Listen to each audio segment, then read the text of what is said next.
बिस्मिल्लाहिर्रहमानिर्रहीम। Welcome to homo biology. नन बा मुंगा खबर को डिसऑर्डर ऑफ ह्यूमन स्केलेटन बानी दा टॉपिक ची दे द क्लास 12 पे बायोलॉजी की दे और चैप्टर नंबर 16 ने दा उड़के शान टॉपिक दे पे शॉर्ट क्वेश्चन के राजी डिसऑर्डर शिकल मुंगा वायु नो बदी गड़ी शे डिसऑर्डर जी यानी डेर शे बीमारियां नी दी हडू गुडे शे बीमारियां नी दी खुद दी डिसऑर्डर्स यो शॉर्ट शान दे इंट्रोडक्शन में तसुलतर कमा ची दा डिसऑर्डर ची दी संख्राजी नो human skeleton is hard and strong तास तो पता दा मुकदम पता दा ची कम ह्यूमन स्केलेटन दे द इंसान द जिस्म का ढांचे ची दा नो दा ढेर ज़्यादा मजबूत है और ढेर ज़्यादा सख्त है जगह ची पदी हडू बानी मुंगा द खपल पैदाइश नवाला खपल मर्ग पोरे आम तौर इंसान जोन ची नो 60 साली 70 साली नो दा शपेता काला वया काला ची दे मुंगा पदी खपल ढांचा बानी ची दे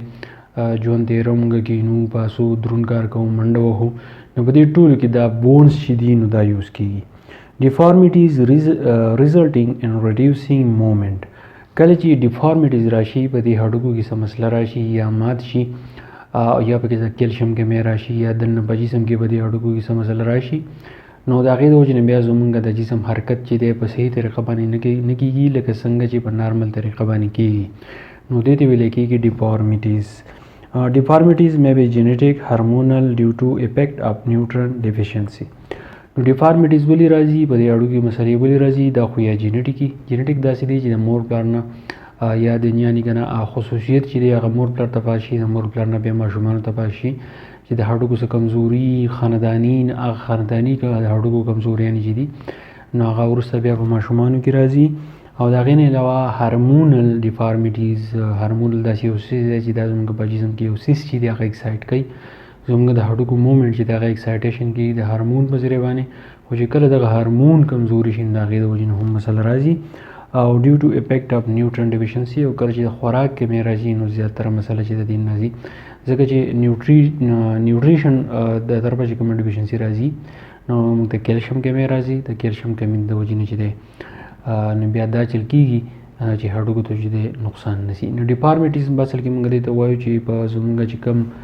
هډو کې دی کې مسله راشي د خوراک د کموالي د وجینا د هارمون د کموالي د وجینا یا جینیټیکل سره ډیزیز د هډو کو نو دا غیر وجنی چې هډو کو ته کوم مسلې راځي نو د موږ وایو ډیفارمیټیز بیا به د هډو کو چې کوم بیماریاں دي ان شاء الله په نیکسٹ لیکچر کې موږ په نمبر باندې ډیسکس کوو پای کې یو ډیسک سلیپ یو بیماری ده چې هغه د سپاینل کارډ بیماری ده نو دا چپټر چې ده ان شاء الله دا به موږ ډېر زر ختم کوو او ډیسارډر چې دي نو دا تاسو په کوېشن کې د ایز ا نوٹ په شکل باندې تاسو راځي